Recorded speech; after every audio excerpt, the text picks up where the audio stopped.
बेलापुर गांव की एक ऐसी हवेली जिसे गांव वाले उसे आखिरी कमरे वाली हवेली कहते हैं। उस हवेली के अंदर जो भी गया वो कभी लौटकर वापस नहीं आया। बरसात की एक काली रात थी। उत्तर प्रदेश के एक छोटे से गांव बेलापुर के बाहर एक पुरानी हवेली खड़ी थी। टूटी हुई खिड़कियां, कई जमी दीवारें और ऊपर उड़ते हुए कौवे। गांव वाले उसे आखिरी कमरा वाली हवेली कहते थे। कहते हैं उस हवेली के तीसरे माले पर एक कमरा था जो हर रात खुद खुल जाता था। लेकिन सबसे डरावनी बात यह थी, वो भी उस कमरे के अंदर गया वो कभी वापस नहीं आया। शहर में रहने वाले राजीव अपनी पत्नी नेहा और 2 बच्चे 12 साल की सिया और 8 साल के विवान के साथ उस गांव में गए थे। राजीव को हवेली बहुत सस्ते दाम में मिल गई थी। गांव वाले ने मना किया, साहब वह मत रहिए, वो घर जिंदा है। लेकिन राजीव हंस पड़ा, भूत कुछ नहीं होते।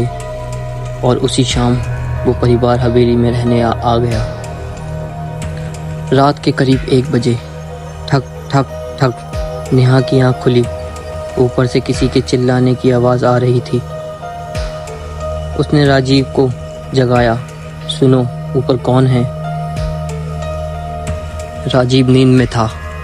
पुराना घर है, आवाज आती होंगी। लेकिन तभी ऊपर से एक बच्चे की हंसी सुनाई दी। नेहा का खून सूख गया क्योंकि उसके दोनों बच्चे नीचे अपने कमरे में सो रहे थे। अगली सुबह सिया चिल्लाई। उसके कमरे की दीवार पर लाल रंग से लिखा था, तीसरा कमरा मत खोलना।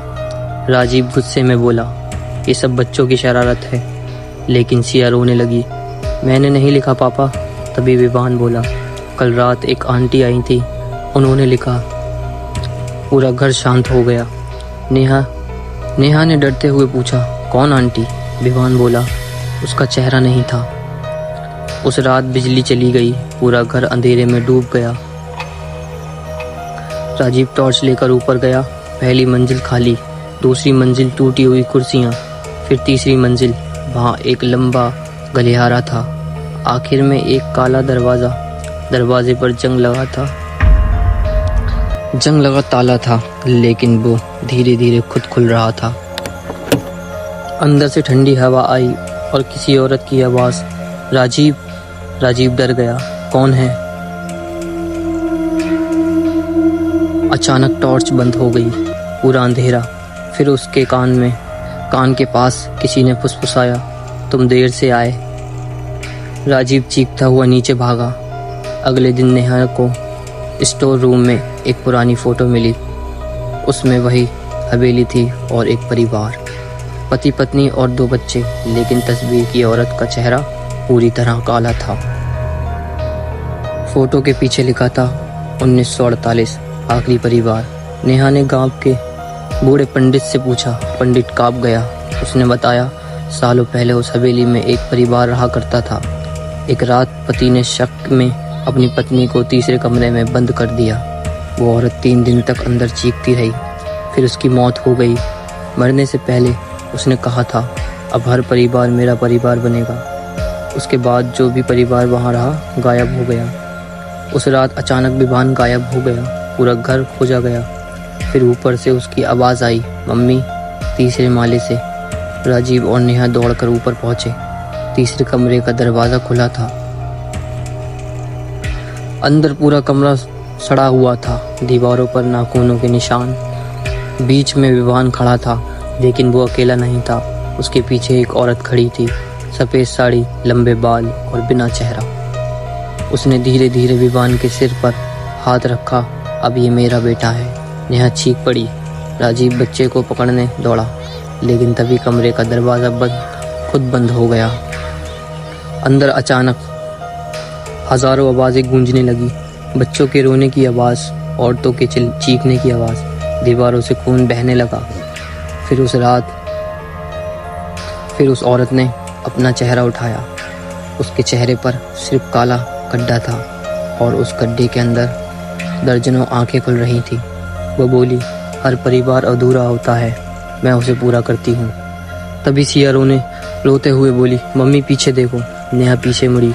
राजीव गायब था, सिर्फ उसकी आवाज़ आ रही थी, नेहा मुझे बचाओ। आवाज़ दीवार के अंदर से आ रही थी। दीवार अचानक फट गई। उसके अंदर दर्जनों इंसानों के चेहरे थे।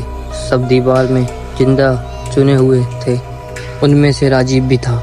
आधी बॉडी दीवार में धसी हुई। वो चीखा, भागो यहाँ से। तभी वो औरत जोर से हंसी। पूरा कमरा हिलने लगा। छत से रहस्यमय नीचे आने लगी और बच्चों के पैरों को पकड़ने लगी। नेहा ने पूरी ताकत से विभान और सिया को पकड़ा और दरवाजे की तरफ भागी, लेकिन दरवाज़ा गायब हो चुका था। अब वहाँ सिर्फ दीवार थी। तभी नेहा को पंडित की बात याद आ गई। उस औरत को आग से डर लगता है। नेहा ने कमरे में रखा पुराना लालटेन उठाया और पर्दों में आग लगा दी। कुछ ही सेकंड में पूरा कमरा जलने लगा। औरत जोर जोर से चीखने लगी। उसकी आवाज़ इंसान जैसी नहीं थी, जैसे 100 लोग एक साथ रो रहे हों। दीवार में फंसे सारे चेहरे चिल्लाने लगे और अचानक दरवाज़ा वापस दिखाई दिया। नेहा बच्चों को लेकर भागी। पीछे पूरी हवेली आग में जल रही थी और तीसरी मंजिल की खिड़की पर वो औरत खड़ी थी, जलती हुई लेकिन मुस्कुरा रही थी। अगली सुबह गांव वाले वहां पहुंचे। हवेली में पूरी राख बन चुकी थी, लेकिन सबसे अजीब बात, राजीव कभी नहीं मिला। ना उसकी बॉडी, ना कोई निशान। सिर्फ राख में एक दीवार खड़ी थी और उस दीवार के अंदर से धीमी आवाज़ आ रही थी, नेहा मुझे बाहर निकालो। और कहते हैं आज भी बारिश की रातों में उस जली हुई हवेली के पास से गुजरते वक्त एक बच्चे की हंसी सुनाई देती है और तीसरी कमरे का दरवाज़ा अब भी हर रात खुलता है।